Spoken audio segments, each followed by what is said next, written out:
रायपुर छत्तीसगढ़। एक बार यजमान परिवार के लिए जोरदार ताली बजाकर स्वागत वंदन अभिनंदन। जिन्होंने इस पवित्र पावन शिव महापुराण की कथा का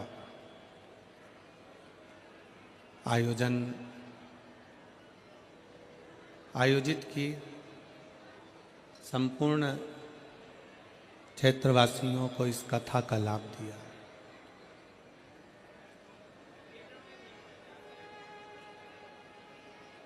आज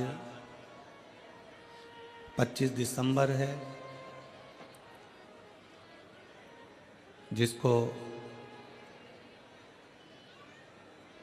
तुलसी पूजन के साथ में मातृभूमि की पूजन, भारत माता की पूजन का दिवस माना जाता है। आज संपूर्ण देश और विदेश में विराजमान सनातनियों को भारत माता की पूजन की बहुत बहुत बधाइयाँ, बहुत बहुत बधाई।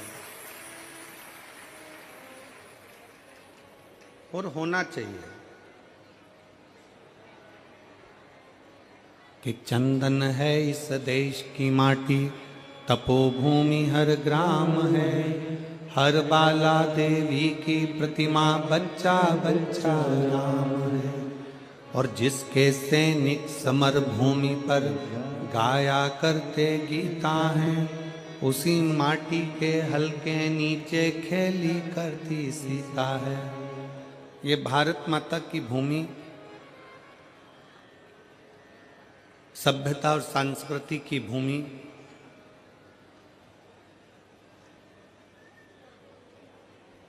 छत्रपति वीर शिवाजी की, महाराणा प्रताप जी की भूमि, माहिल्याबाई झांसी की रानी की ये भूमि, जिसमें भारत के कई संत, साधु, तपस्वी, साधक, उपासकों का जन्म हुआ है।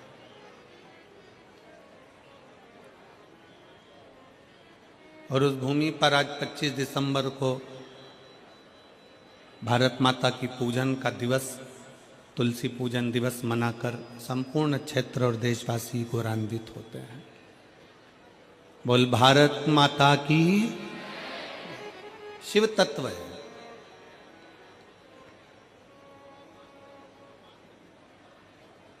ये शिव महापुराण की कथा, कल कथा में कहा था कि विश्वास का प्रसंग है, विश्वास की कथा। और पूरी कथा में केवल एक भरोसा, एक विश्वास, एक दृढ़ता है।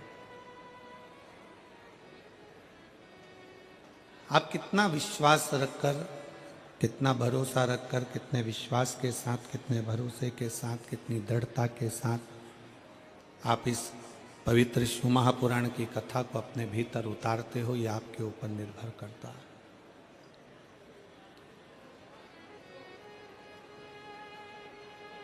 और कल कथा में कहा था, संसार वालों पर भरोसा करोगे तो हो सकता है टूट जाए।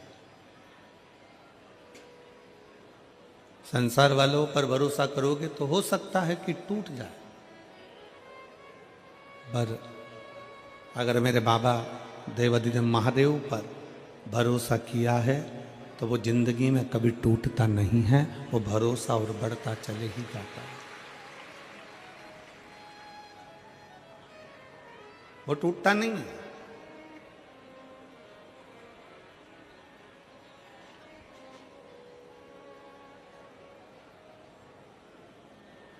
काशी प्रदेश में एक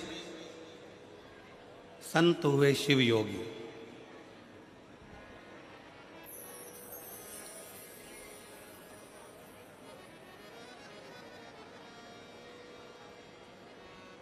जो भगवान शंकर का भस्म से श्रृंगार करते थे और भस्म का श्रृंगार कर कर उस भस्म को अपने तन पर धारण करते थे।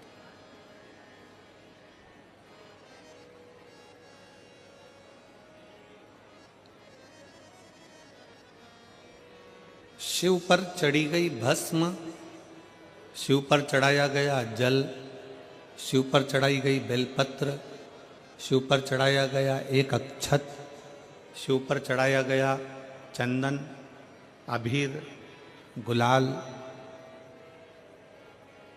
शिव पर चढ़ाया गया पंचामृत, शिव पर चढ़ाया गया गाय का दूध।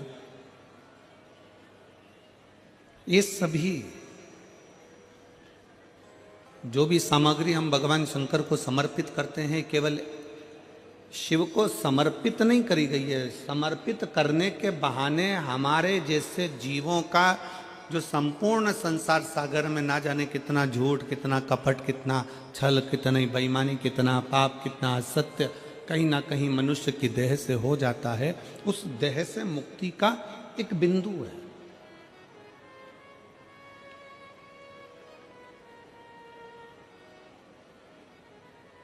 और बड़े ध्यान से सुनिएगा, आप अगर शंकर जी को जल चढ़ा रहे हो, एक लोटा जल भगवान शिव को समर्पित कर रहे हो, तो यह ना सोचिए कि शंकर को आपके जल की जरूरत है। उसके ऊपर तो वैसी गंगा है, 24 घंटे बह रही है, उसको तुम्हारे जल की जरूरत नहीं है।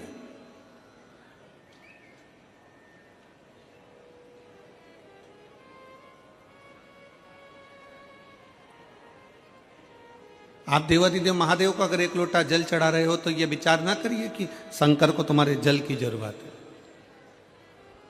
शिव जी को अगर एक बेलपत्र चढ़ा रहे हो तो ये विचार ना करिए कि शंकर जी को तुम्हारे बेलपत्र की जरूरत है। उसके पास में जगदम्बा, जगद्धात्री, दुर्गा, भवानी माता पार्वती विराजमान है, जो स्वयं बेलपत्र का एक स्वरूप है, आद्य शक्ति है।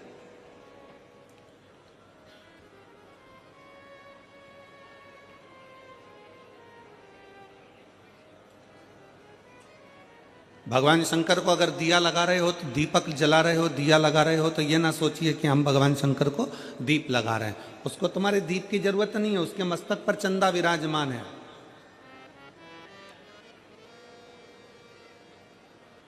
उसके मस्तक पर स्वयं चंद्रमा बैठा हुआ।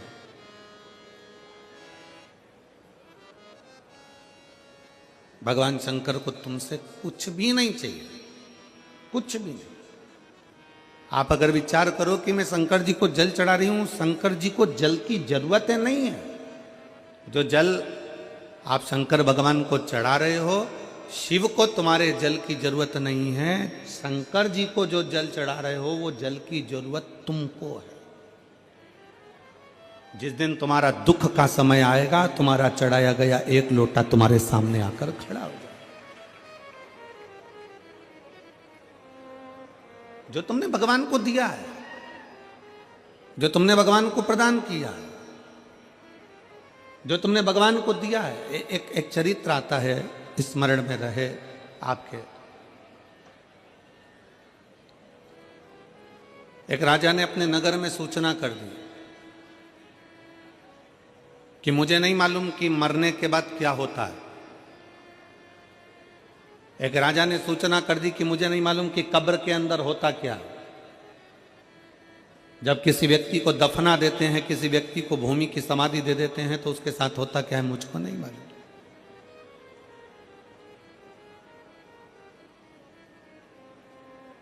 राजा ने सूचना दी, अगर मेरे राज्य का कोई व्यक्ति कब्र के अंदर सोने के बाद मुझे बता दे कि कब्र के अंदर होता क्या है, मरने के बाद होता क्या है, तो मैं उसको मुंह मांगा धन दूंगा। अब सोचने वाला विषय है कि मरे कौन, बताने के लिए। जो मर गया वो आके बताए कौन।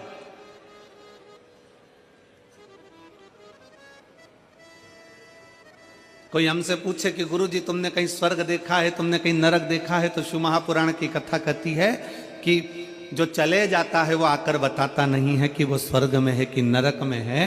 पर इतना जरूर है कि अगर आप शिव महापुराण की कथा के अंदर बैठे हो, आप शंकर को एक लोटा जल चढ़ा रहे हो, आप पंचाक्षर मंत्र नमः शिवाय कर रहे हो, आप षडाक्षर मंत्र ओम नमः शिवाय कर रहे हो, आप राम नाम, कृष्ण नाम, शिव नाम जप रहे हो, श्री शिवाय नमस्तुभ्यम बोल रहे हो, आप देवी की आराधना कर रहे हो, आप शंकर की आराधना कर रहे हो, आप भूखे को भोजन करा रहे हो, आप प्यासे को पानी पिला रहे हो, किसी की शिक्षा की व्यवस्था कर रहे हो, किसी की औषधि की व्यवस्था कर रहे हो, तो समझ लेना कि आप स्वर्ग में निवास कर रहे हो, आप नरक में नहीं रह रहे। ये पृथ्वी ही स्वर्ग है, ये भूमंडल ही स्वर्ग है।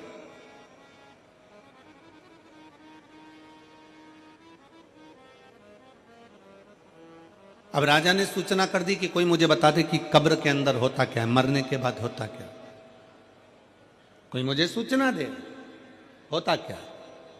अब दे सूचना कोई।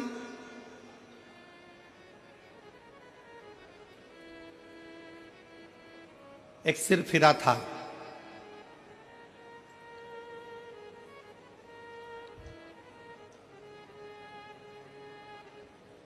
बहुत कंजूस था। उसके मन में आया कि राजा ने सूचना दी है कि कब्र के अंदर होता क्या है, मरने के बाद होता क्या है, बताना है।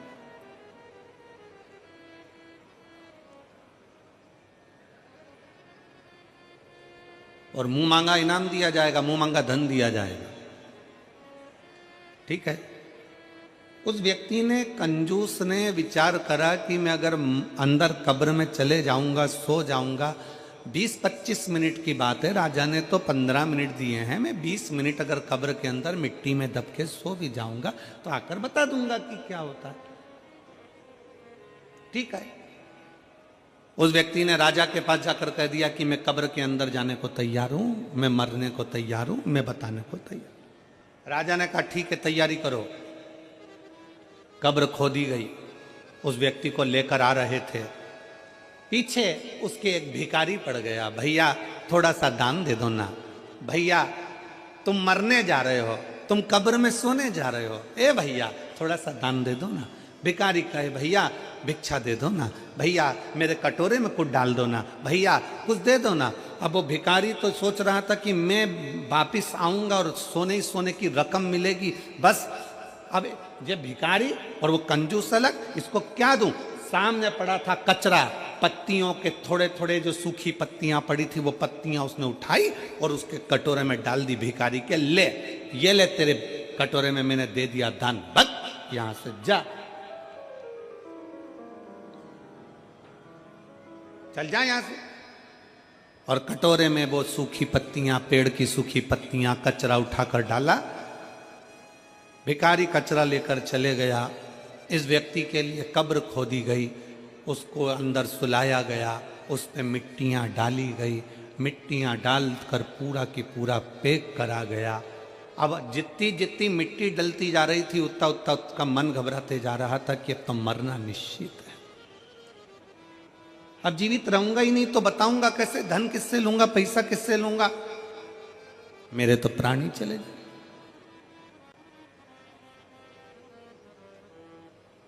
कोई बात नहीं, बस तो मैं जाऊंगा, ये पक्का। 8 से 10 मिनट निकल गए, एक सांप उस कब्र के अंदर घुसने लगा।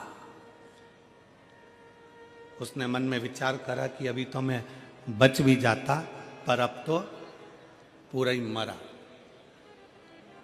सांप कब्र के अंदर आ रहा था और ये घबरा रहा था। इतने में इसने क्या देखा कि उस सांप को पेड़ के सूखे पत्तों ने रोक दिया। इसने देखा उस सांप को कचरे ने रोक दिया।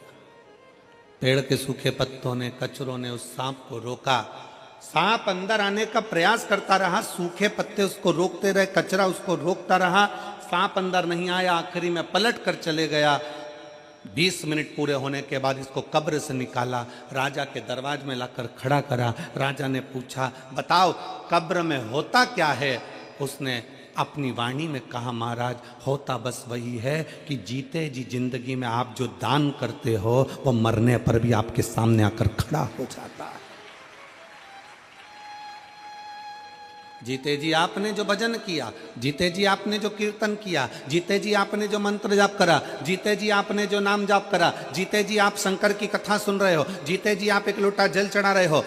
फिर निवेदन है, शंकर को तुम्हारे एक लोटा जल की जरूरत नहीं है, शंकर को तुम्हारी बेलपत्र की जरूरत नहीं है, शंकर को तुम्हारे दीपक की जरूरत नहीं है। शंकर कहते हैं कि ये सब कुछ तुमने जल चढ़ाया तुम्हारे लिए, तुमने बेलपत्र चढ़ाई तुम्हारे लिए, तुमने दीप लगाया तुम्हारे लिए, ये सब कुछ तुम्हारा। तेरा तुझको अर्पण क्या लागे मेरा प्रभु, क्या लागे ये मेरा कुछ भी नहीं है, जो कुछ भी है सब तुम्हारा है। तुमने जो किसी को पानी पिलाया है, तुमने किसी को सत्संग कराया है, तुमने किसी को भोजन कराया है, तुमने दीप लगाया है, तुमने कहीं भगवान का नाम जाप किया है, ये सब कुछ तुम्हारा आएगा और तुम्हारे काम ही आएगा।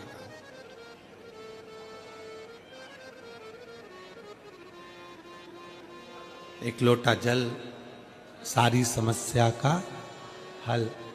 तुमने जो एक लोटा जल भगवान शंकर को समर्पित करा है, थोड़ा आवाज खींच रहा है, पकड़ रहा है, डीले कम करो हल्का सा और प्लेन करने का उसको सही तरीका पर। एक लोटा जल जो तुमने भगवान शंकर को समर्पित किया है, वो एक लोटा जल किसी दूसरे के लिए नहीं किया, तुमने अपने लिए किया। शंकर भगवान के पास में जो भस्म है, शिव जी के पास में जो बेलपत्र है, शिव जी के पास में जो चंदन है, शंकर जी के पास में जो बेलपत्र है, जल है, वो शिव का चढ़ाया गया एक एक सामग्री कोई साधारण नहीं होती, उसका बल बड़ा प्रबल होता है, बहुत प्रबल।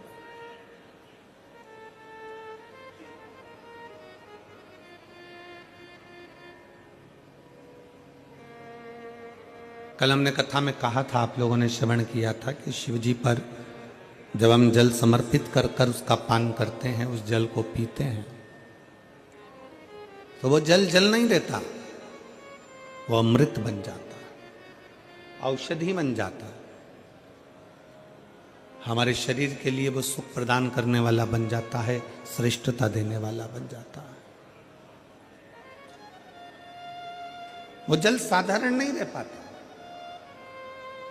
एक बड़ी सुंदर सी कथा आती है कि भगवान का चढ़ा हुआ सामग्री भगवान शंकर पर या माता पार्वती पर स्पर्श करी हुई सामग्री भी करोड़ों का सुख दे जाती है।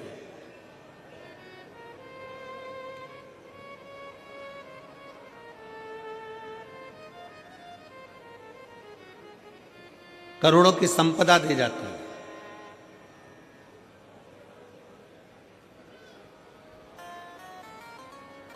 शिव योगी काशी प्रदेश में रहते हैं।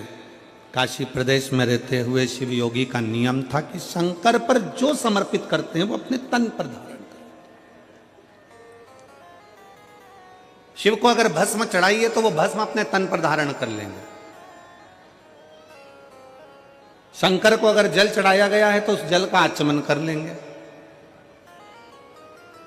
शंकर भगवान को अगर बेलपत्र चढ़ाई गई है तो वो बेलपत्र भी अपने मस्तक पर रखकर उसका स्मरण करेंगे। शिव को अगर पुष्प चढ़ाया गया है तो वो पुष्प अपने कानों में लगा लेंगे।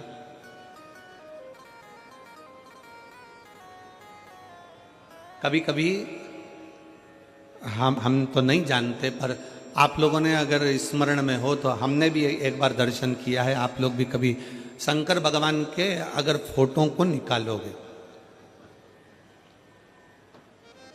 गूगल पर सर्च करना शंकर जी के फोटो निकालना, बहुत सारे, तो उन फोटो में आप पाओगे, आप उन फोटो में दर्शन करोगे कि शंकर जी के कान में एक फूल, शिव जी के कान में कनेर का पुष्प खुसा रहता है। किस किसने देखा है? किसी फोटो में आप लोगों ने दर्शन करा होगा कि शिव जी के कान में एक पुष्प यहां लगा रहता है।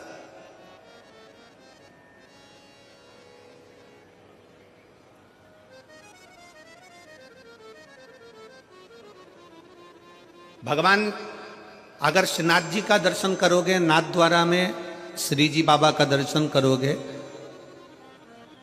आपके नजदीक में रायपुर के पास में ही चंपारण है, चंपेश्वर महादेव वहाँ पर विराजमान है, और चंपारण में श्रीमद् वल्लभाचार्य जी की बैठक जी है।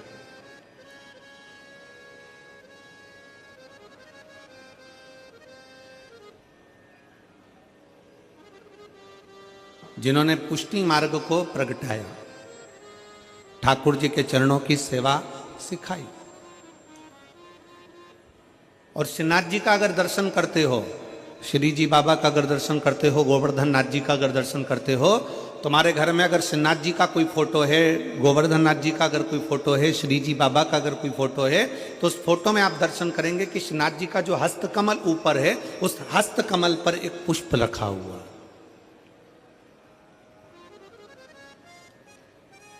एक पुष्प श्रीनाथ जी के हस्तकमल पर है, एक पुष्प शंकर जी के कर्ण पर। दोनों पुष्प साधारण नहीं है। श्री जी बाबा के हस्तकमल पर जो पुष्प है वो जमुना दास जी ने दिया था। वो पुष्प मेरे गोवर्धन नाथ जी के श्रीनाथ जी के हाथ पर आज भी रखा हुआ। वो पुष्प साधारण नहीं है जो भगवान श्रीनाथ जी ने अपने हस्त पर लिया, और वो पुष्प भी साधारण नहीं है जो भगवान शंकर के कानों पर रखा हुआ है।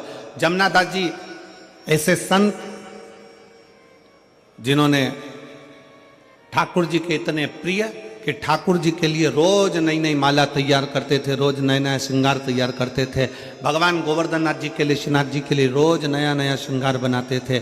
एक दिन जमुना दास जी ने एक डलिया में पुष्प देखा तो उन्होंने फूल वाले से कहा, पुष्प वाले से बोला, भैया ये फूल मुझे दे दो। जमुना दास जी, फूल की कीमत 1 रुपया है। जमुना दास जी ने कहा, ठीक है, ये फूल 1 रुपये लो और तुम मुझे दे दो।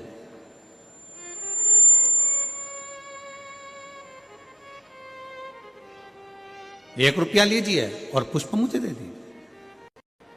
वहीं से नगर का राजा निकलकर जा रहा था जिसका नाम था यवनराज, और यवनराज ने देखा कि डलिया में बड़ा सुंदर फूल है।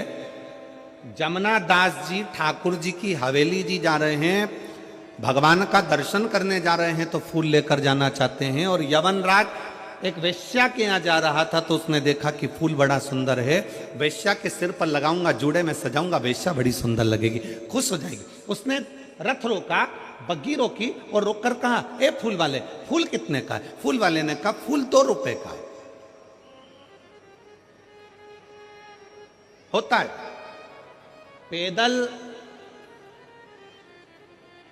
मूली लेने के लिए जाओगे, पैदल टमाटर लेने के लिए जाओगे, पैदल आलू लेने के लिए जाओगे, पैदल हरी मिर्ची लेने के लिए जाओगे, पैदल गोभी लेने के लिए जाओगे तो 5-10 रुपए किलो मिल जाएगी।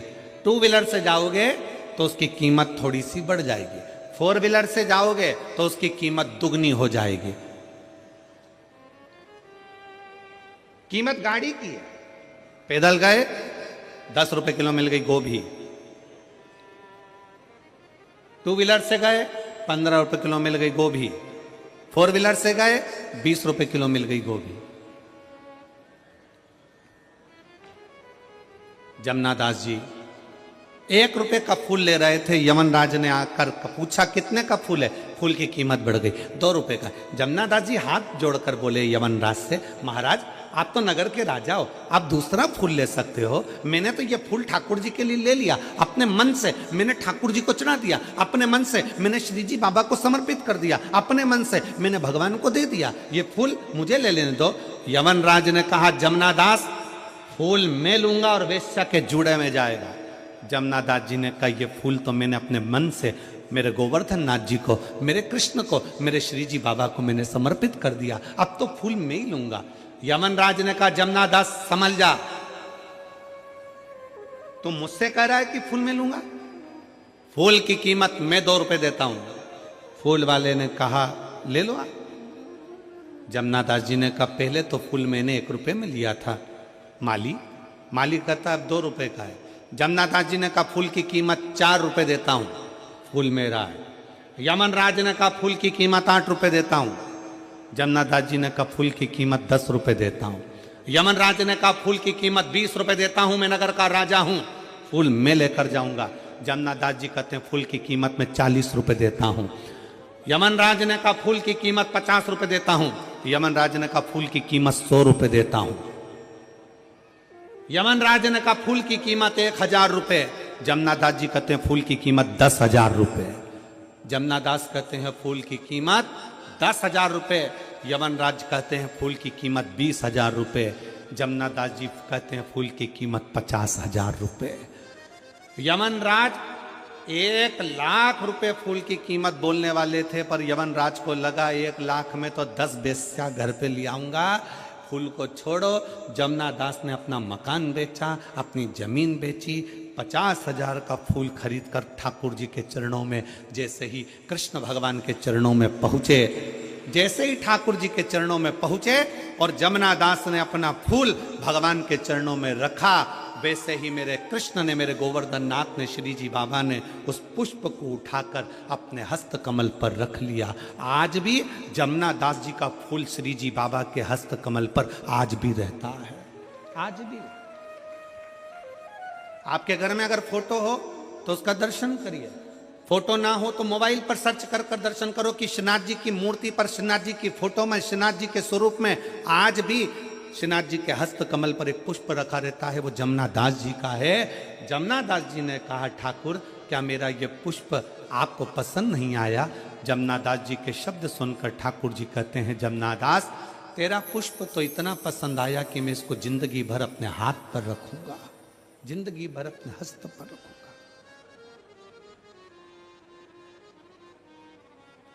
क्या था इस पुष्प में? इस पुष्प में कीमत नहीं है, इस पुष्प में दिल है, भाव है। वो तो जमुना दास जी थे जो फूल की कीमत बढ़ा दी है। एक हम घर की मां कह देती है, सुन बेटा आज पंडित जी पूजन कराने आएंगे, आज शिवरात्रि है, माला लिया बाजार से। पति से कहा जाओ जरा माला लिया बाजार से। पति गए माला लेने के लिए। माला कितने की है? 50 रुपए की।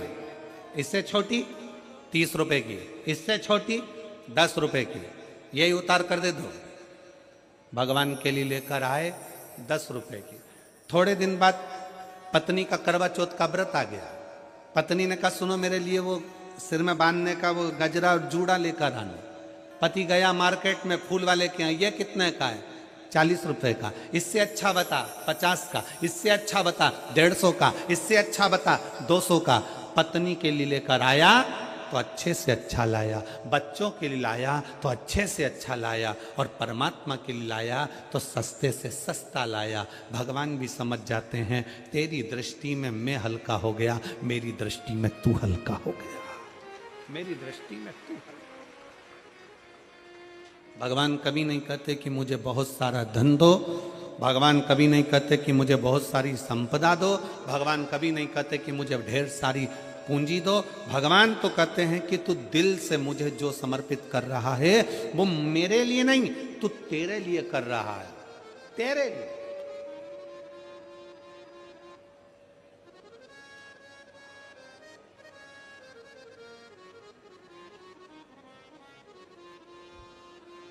शिव योगी की कथा कर रहे,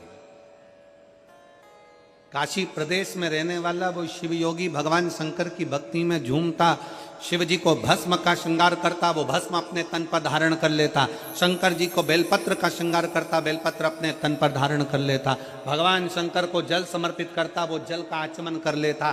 शिव योगी भगवान शंकर को जो समर्पित करता वो शिव का भाव से, भगवान शंकर का औषधि भाव से अपने ऊपर धारण कर लेता। भगवान का चढ़ा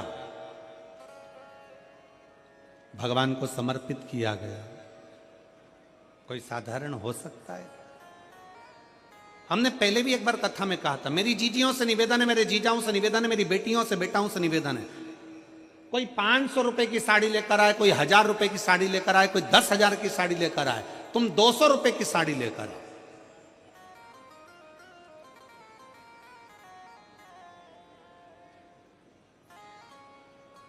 और किसी को मत बोलना कि ये साड़ी 200 रुपए की है। किसी को मत बोलो कि ये साड़ी 200 रुपए की है। वो साड़ी को तुम लाए, सबसे पहले उस साड़ी को उतार कर, उस साड़ी को उस पन्नी में से निकाल कर, उस पॉलिथीन में से निकाल कर, उस साड़ी को बैग में से निकाल कर, सबसे पहले माता पार्वती जी को, जो घर में तुम्हारे देवी हो, कुल देवी हो, कुल देवता हो, शंकर जी का शिवलिंग हो, गणेश जी की मूर्ति हो, ठाकुर जी हो, लड्डू गोपाल हो, जो तुम्हारे घर में, उनको अपनी वो साड़ी लाकर एक बार उन पे चढ़ा दो, उनको छुआ दो। जब वो साड़ी उनको चढ़ा दोगे और वापिस लोगे तो वो क्या बन जाएगा? भगवान का प्रसाद। अब वो साड़ी नहीं रही, अब वो प्रसाद बन गई। चलो एक बात आपसे पूछें, भंडारे में गए हो कभी? अरे जम के तो बोलो जरा। आजकल छत्तीसगढ़ वाले कम बोलते हैं क्या? जम के तो बोलो जरा। भंडारे में गए हो, सब्जी खाई है, वो सब्जी तुम घर में बनाकर खाओगे तो वैसा स्वाद आएगा क्या? नहीं। भंडारे की पूड़ी में, भंडारे की सब्जी में, भंडारे के चावल में, भंडारे के दाल में। और हम तो जजमान जी से भी कहेंगे, कमल देवांगन जी से, देवांगन जी यहां भी कथा में भंडारा चला रहे हो तो एक निवेदन है, कभी आप भी 7 दिन में एक दिन उसका प्रसाद पाकर देखना, वो शंकर का अमृतमय प्रसाद होता है, वो भंडारा प्रसाद, उसका भाव बड़ा शुद्ध होता है।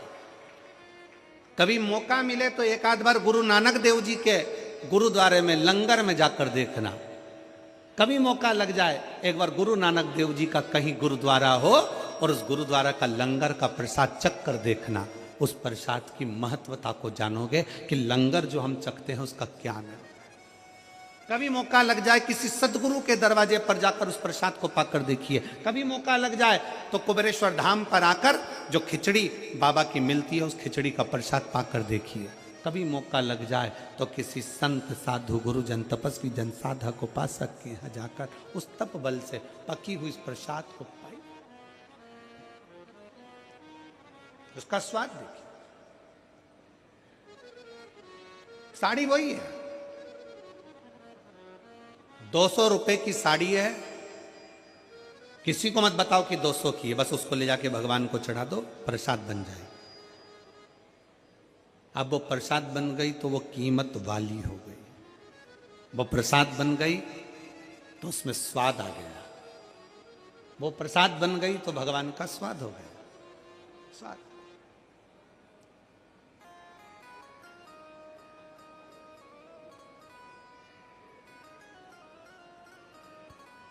हम देवांगन जी हमारे लाडले की पूजन करते हैं, कल्लू जी की, और हमारे जो शंकर जी हैं और शालिग्राम जी हैं उनको हम आपके कक्ष में, हमारे बाजू में अलग कक्ष में उनकी सेवा होती है। सुबह सुबह हम वहाँ पहुँच जाते हैं सेवा के लिए। तो जब भगवान को भोग लगता है और भगवान का जब स्नान आदि हो जाता है, भोलेनाथ जी का पूजन हो जाता है और भाभी जी वगैरह वो फ्रूट्स थोड़ा सा फल और दूध वगैरह भेजती हैं, तो वो हम भोग लगाकर वापिस उसको बाहर भेजते हैं। उसका थोड़ा सा प्रसाद आप पहले भगवान के पास ना आए उससे पहले उसको रख कर देखो और उसको खाकर देखो। और जो शंकर जी की हम पूजन करें तो बाबा की या किसी मंदिर में पूजन होती है, वो मंदिर का प्रसाद जब अंदर से बाहर आता है और उस प्रसाद को पाकर देखोगे तो उसका स्वाद अपने आप बढ़ जाता है, क्योंकि वो प्रसाद हो जाता है, वो प्रसाद। सत्यनारायण भगवान की कथा करवाओ, आटे की पंजेरी बनाओ, पंजेरी को अलग रख दो और एक कटोरी पंजेरी सत्यनारायण जी के सामने रख दो। जो अलग रखी है उसमें स्वाद नहीं आएगा, जो सत्यनारायण जी के सामने रखी है उसका स्वाद बढ़ जाएगा, क्योंकि वो प्रसाद है। प्रसाद 200 रुपए की एक प्रैक्टिकल जरूर करो। किसी और वाला महाराज झूठ तो नहीं बोल रहा, प्रैक्टिकल करते रहना चाहिए, प्रैक्टिकल बिल्कुल करो, प्रैक्टिकल जरूर करो। 200 रुपए की साड़ी लो, भगवान को चढ़ा दो, प्रसाद हो गई। फिर उसको पहनो, पहनकर बाहर शादी में, पार्टी में, तुम्हें जहां जाना हो वहां जाओ। आपको लोग पलट कर कहेंगे अच्छी दिख रही है, बहुत महंगी है, कीमत भगवान को चढ़ाने से हो गई है। अच्छी दिख रही है, बहुत महंगी है, बहुत महंगी।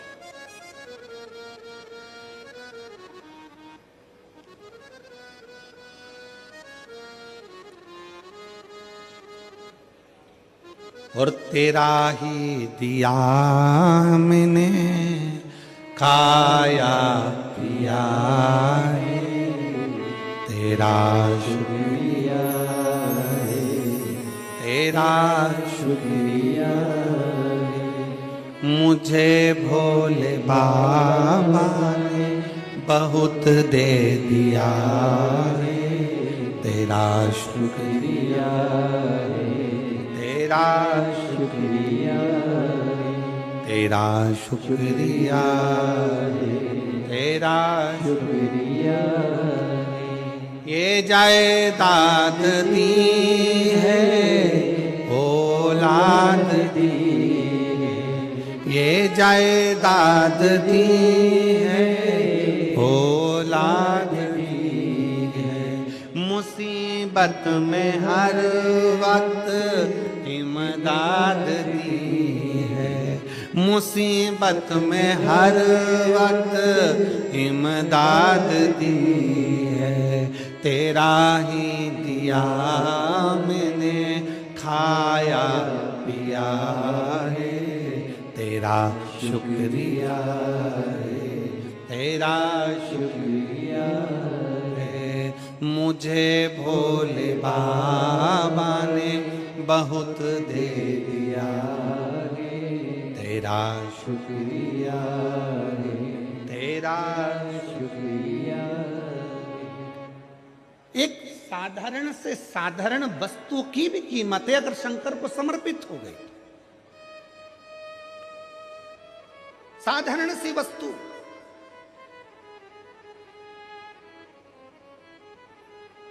सीता जी ने जब हनुमान जी ने माता जानकी जी को राम जी की मुद्रिका दी, तब सीता जी ने हनुमान जी को क्या दिया था?